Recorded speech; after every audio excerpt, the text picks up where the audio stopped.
तो आज हम पढ़ेंगे POAC। पहले हमने पढ़ा था सिंगल वाला SGNL। अब पढ़ेंगे POAC। तो POAC क्या है? SGNL का शॉर्टकट ट्रिक है। तो हमेशा याद रखना, POAC हमेशा लगेगा क्या? सिंगल। जब कंपाउंड का अब किया होगा तो वो हम आगे में जान ही लेंगे आगे में। तो POAC क्या है? मतलब प्रिंसिपल ऑफ एटम कंजर्वेशन है। POAC बराबर होता है N के, और इसका फार्मूला क्या है?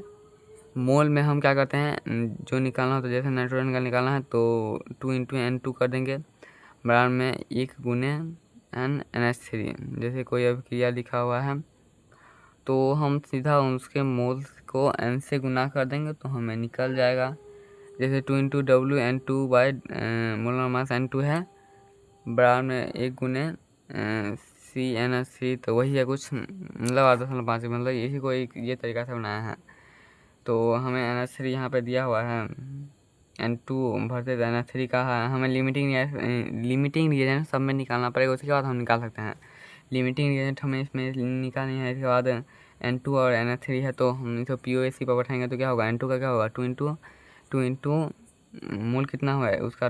2 मोल है, तो सिंपली हम 2 × N2 बराबर क्या होगा? 1 × मोल देखोगे तो NH3 का कितना है? 1 मोल है, तो 1 लगाएंगे, NH3 कर देंगे, और 2 गुने गिवन मास है मोलर मास, और यहाँ पे भी गिवन मास है मोलर मास। मोलर मास हमें पता ही है 17 होगा, इसका 28 होगा।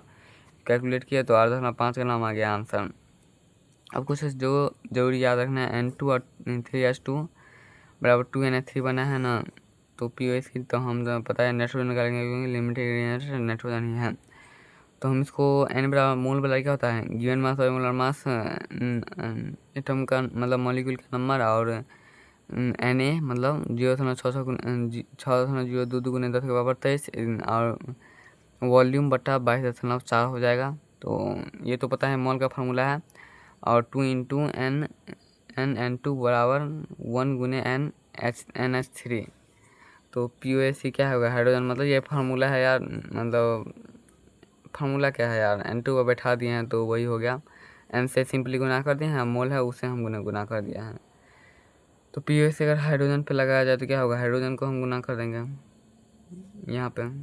तो कोई बड़ी बात है नहीं भाई, हम उससे हम क्या करेंगे? वॉल्यूम भी निकाल सकते हैं, और वो कितना मात्रा में है वो भी निकाल सकते हैं। उसका वॉल्यूम भी निकाल सकते हैं, वो कितना मात्रा में है। Given mass by molar mass, हम मतलब मोल से जुड़ गया ना, तो उसका हम हर एक चीज़ निकाल सकते हैं मोल से रिलेटेड। इसके बाद हम जैसे यहाँ पे देखो 2KClO3 है, और 2KCl जैसे क्या हो रहा है यहाँ पे? टूट रहा है अभिक्रिया। तो इस समय हम आराम से POAC का उपयोग करेंगे तो कोई भी हमें झमेला नहीं होगा।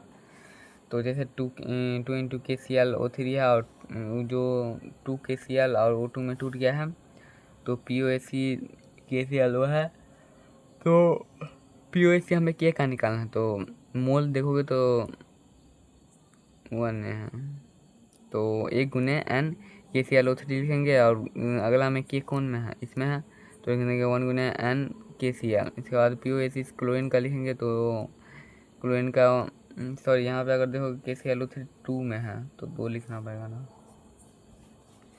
यहाँ पे KCl भी यहाँ पे 2 में है, N × KClO3 और N × KCl हो जाएगा। मतलब Cl कौन कौन में है? इसमें है और इसमें है, तो उसको हम एंटर में लिख दिए हैं, मतलब N से गुना करके लिख दिए हैं। जैसे ऑक्सीजन है तो ऑक्सीजन इसमें है और इसमें है, तो ऑक्सीजन को हम इन दोनों से मतलब ऑक्सीजन O2 में है, और KClO3 है तो KClO3 को हम N से गुना करेंगे, और N2 को भी O2 से गुना करेंगे।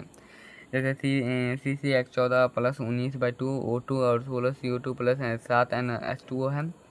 तो PAC कार्बन का है, तो कार्बन का PAC मतलब ये पूरा लिखना पड़ेगा। तो सॉरी, यहाँ पे जो M से पहले जो गुना हो रहा है ना, उसमें हम 2 बात महत्वपूर्ण है। यहाँ पे एक ही होगा, अब क्यों होगा एक, वो तो आपको बता दें। देखो यहाँ पे जो KClO3 है ना, और N से जो पहले होगा ना, वो N का पावर में होगा। जैसे यहाँ पे देखो कार्बन क्या को है? 6 को है। यहाँ से कितना है? वहाँ पे अगर 3 भी लग जाए तो 6 × 18 हो जाएगा ना, उससे कोई मतलब नहीं। यहाँ पे शब्द का अर्थ कोई मतलब ही नहीं है, मतलब यहाँ पे 6 रहेगा तभी तो जुड़ेगा। मतलब बैलेंस करने की कोई ज़रूरत नहीं है इसमें। जैसे KClO3 है तो पोटेशियम क्या को है? एगो है, मतलब यहाँ पे एक ही होगा, कुछ नहीं लगा हुआ है। तो क्लोरीन ऑक्सीजन क्या गो है, 3 गो है, तो यहाँ पे सिंपली यहाँ पे 3 हो जाएगा। यहाँ पे कितना है, 2 है, 2 ऑक्सीजन हो जाएगा। तो सिंपल यहाँ पे जितना अमाउंट रहेगा ऑक्सीजन का वो हो जाता है। तो इसी प्रकार इसमें भी 14 है, तो यहाँ पे जैसे हाइड्रोजन 14 है तो 14 है, तो यहाँ पे 7 है तो 7 में ऐसे ही हो गया। इसका क्वेश्चन हम बनाएंगे तभी से तो हमें शुद्धता पता चलेगी। क्वेश्चन का calculate weight of the CO2 and H2O हमें निकालना है वेट। अगर देखोगे तो CO2 और H2O का वेट हमें निकालने के लिए, इसका मतलब लिमिटिंग रिएजेंट ऑक्सीजन ही होगा। Forming the 12 mole of the propane and react with the 20 mole of oxygen. तो लिख लिया अभिक्रिया। एस पता ही है, 1 हो गया, यहाँ से 5, यहाँ से 3, यहाँ से 4 हो गया मोल। जी क्या है, 12 मोल हमें दे दिया है, और ऑक्सीजन 20 मोल दे दिया है। अब भाग देंगे यार, 20 में 12 है, लिमिटिंग रिएजेंट 4 आ गया, मतलब 12 से भाग देंगे एक में तो 12 ही हो जाएगा, और 20 में भाग देंगे 5 से तो 4 हो जाएगा, तो लिमिटिंग रिएजेंट 4 हो जाएगा। तो POC हम लगा सकते हैं आराम से।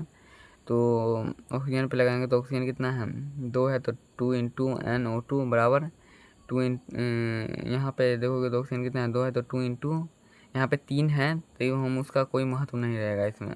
O2 है तो सीधा लिख देंगे 2 इंटू NCO2 प्लस 2, मतलब सो यहाँ पे एक है तो 1 इंटू NH2O। कैलकुलेशन करेंगे तो 40 हो जाएगा, और 2 NCO तो हो जाएगा। और इससे बन गया। इसके बाद हम यूनिट मेथड से कैसे बनाएंगे, यूनिट मेथड से भी 5O2 है और 3CO2 है। तो सबसे पहले एओ का निकालते हैं, तो एओ का निकालेंगे। इसके बाद 20 का दिया है तो 20 का निकाल देंगे, तो निकल गया इसमें भी। इसके बाद यहाँ पे भी वैसे ही निकल गया, 20 है। तो देखो जब दो, जैसे यहाँ पे एक और दो कंपाउंड है ना, तो उसका हमेशा यूनिटरी मेथड से ही निकालना, क्योंकि PO से भी निकालोगे तो फिर यूनिटरी मेथड बाद में लगाना ही पड़ेगा। तो मैं से याद रखना, POAC जो है, जो जैसे KClO3, तो एक कंपाउंड जैसे दो टूट रहा है तो उसमें लगेगा, लेकिन यूनिटरी मेथड जो इसमें है, इस दोनों में हमेशा लगेगा। क्योंकि हम देखो यहाँ पे आकर के अटक गए हैं, तो फिर यूनिटरी मेथड का मतलब लिए। इसके बाद हम गिवन मास और मोलर मास करके हम मतलब निकाल लेंगे आराम से। तो सिंपली हमें मोल दे दिया है, तो सिंपल हम 44 से हम गुना कर देंगे, तो आराम से हमें निकल जाएगा। 18 से सीधा गुना कर देंगे, तो वैसे ही 12 गुने 144, 18 गुने 10 हो गया, आगे जाएगा आंसर। इसी प्रकार कोई बड़ी बात है नहीं। अब जैसे आपको निकालना है C3H8 प्लस, आपको क्या हमें निकालेंगे 5O2 और 3CO2 और प्लस 4H2O है, तो ऐसे निकालेंगे तो 1 5 हो जाएगा। जी कितना गिवन मास 12 20 दे दिया होगा, एन भी क्या होगा 12 20, लिमिटिंग एजेंट क्या करेगा, भाग दे देंगे 12/1 और 20/40। तो सिंपली क्या है, वही क्वेश्चन को बनाया गया है फिर दोबारा यहाँ पे। जैसे 32 gram of CH4 react with 32 gram oxygen calculate of the molecular volume भी सब चीज़ हमें निकालने के लिए दे दिया है। तो हम निकालेंगे सब चीज़। जैसे NCH4 है बराबर में क्या है 32/16 बराबर 2 मोल, NO2 बराबर 32/16 तो 1 मोल लग गया। तो हमने सिंपली ये 1-2 मोल निकालना है, जो कि निकालने की कोई ज़रूरत नहीं थी। हम 32 ग्राम में दिया तो गिवन बात है मोलर मास करके भी यहाँ पे हम कर सकते थे। तो हमें S का मान यहाँ से 1 है तो 1, यहाँ पे 2 है तो 2, 1 है तो 1 और 2 है तो 2 निकालेंगे। गिवन हमें 2 मोल 1 मोल निकाल लिए हैं। लिमिटिंग रिएजेंट हम कैसे भी निकाल लेंगे, 0.5 आ जाएगा लिमिटिंग रिएजेंट। इसके बाद लिमिटिंग रिएजेंट कौन है, ऑक्सीजन है, तो हो गया काम। अब ऑक्सीजन को दोनों से कंपैरिजन करेंगे तो 2 मोल ऑफ O2 या फिर यूनिटरी में हम सीधा लगाएंगे। 2 मोल ऑक्सीजन है तो 1 मोल CO2 के बराबर होता है, और 2 मोल H2O के बराबर हो रहा है, तो मतलब 1 मोल O2 हाफ मोल CO2 के और 1 मोल H2O के बराबर होगा। तो वेट हम निकालेंगे तो क्या करेंगे, सीधा हाफ है तो आधा गुने CO2 का कितना होता है मोलर मास 44 होता है, तो सिंपली गुना कर दिए तो 22 ग्राम हो गया। वॉल्यूम भी सीधा के क्या किया हाफ में 22.4 से गुना कर दिए। इसी प्रकार 1 गुने 18 यहाँ पे H2 को सिंपली गुना करके बना दिया है। इसके बाद है जो कि सबसे महत्वपूर्ण या और लास्ट क्वेश्चन है कि calculate number of the mole weight and volume STP when 208 gram of benzene react with 16 gram O2। तो ये रहा बेंजीन, ये रिएक्ट कर लिया है। तो S क्या होगा, यहाँ पे 1 है तो 1, यहाँ पे 15/2 है तो 15/2 मोल हो गया। गिवन हमें दिया है 7.8 ग्राम 16 ग्राम। एन बराबर क्या होगा, given mass by molar mass, तो 7.8/78 होगा, 0 उड़ा करके 0 कर दिया है तो 0.1 मोल हो गया। 16/32 मतलब 0.5 मोल आ गया। लिमिटिंग रिएजेंट हमें ये निकला, मतलब ये है लिमिटिंग रिएजेंट, मतलब O2 है लिमिटिंग रिएजेंट। तो हम निकालेंगे यूनिटरी मेथड से हम 5 O2 का यहाँ पे सॉरी यहाँ पे O2 और 12 CO2 है कहाँ पे, मतलब सीधा क्या किया है कि सिंप्लीकेशन के लिए हम 2 से गुना कर दिए तो 15 O2 बराबर 12 CO2 हो गया, क्योंकि भाग में है तो बात बराबर पड़ेगा। फिर इसके बाद 1 CO2 O2 निकालेंगे तो 12/15 O2 हो जाएगा। तो हम निकालेंगे कितना है 0.05 मोल, 0.5 मोल O2 का हो जाएगा 6/15 मोल। इसके बाद हमें अब क्या हो 6/15 हो गया तो उसे हम 44 से गुना कर देंगे। CO2 का तो वेट हमें निकल जाएगा, वॉल्यूम निकालने के लिए 22,4 से हम उसे गुना कर देंगे। तो सीधा याद रख लोगे यार कि CO2 है तो मास निकालने के लिए सीधा मतलब मोलर मास से गुना कर देंगे और यहाँ पे वॉल्यूम से गुना कर देंगे मोल में। और जैसे 1SO2 है बराबर 6 H2O होता है तो 1O2 बराबर 6/15 H2O होता है, 0.5 O2 बराबर क्या होगा 6/15 गुना 0.5 O2। आप सीधा हम H2O को हम सीधा गुना करके आराम से निकालेंगे। तो अब मिलते हैं अगले और नेक्स्ट क्लास में।